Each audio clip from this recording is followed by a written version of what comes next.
કે એક સમયે તમે ભજીયાની લારી, ગાંઠિયાની લારી, બરાબર, આવી રીતે સ્ટ્રીટ ફૂડની સાથે જોડાયેલા હતા.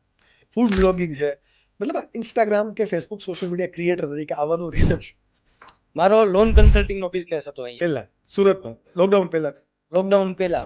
લોકડાઉન આવ્યું, 1 વર્ષ સુધી બેંકે ફંડિંગ કરવાનું બંધ કરી દીધું. હા હા. એટલે સ્ટ્રગલ પીરિયડ ચાલુ થયો. ક્રેડિટ કાર્ડ, લોન, બધા હપ્તા ચાલવાના ચાલુ થઈ ગયા. કંઈ નહીં. પછી વચ્ચે ઓલી પરમિશન લઈને ગામડે ગયા, ત્યાં 20 દિવસ રોકાણ.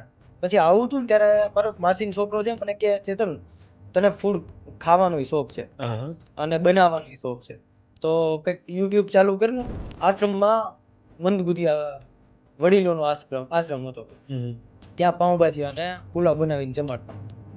તો મને કંઈ ખબર નહીં, મેં તો ટ્રાયપોડ ને એવું બધું લઈ લીધું અને ત્યાં આડો વિડીયો એમનો કોઈ બોલવાનું નહીં બનાવીને ચડાવી દીધો. પહેલો વિડીયો મારો એ છે, યુટ્યુબ પર ચડાવ્યું. યુટ્યુબમાં પહેલો વિડીયો મારો એ છે.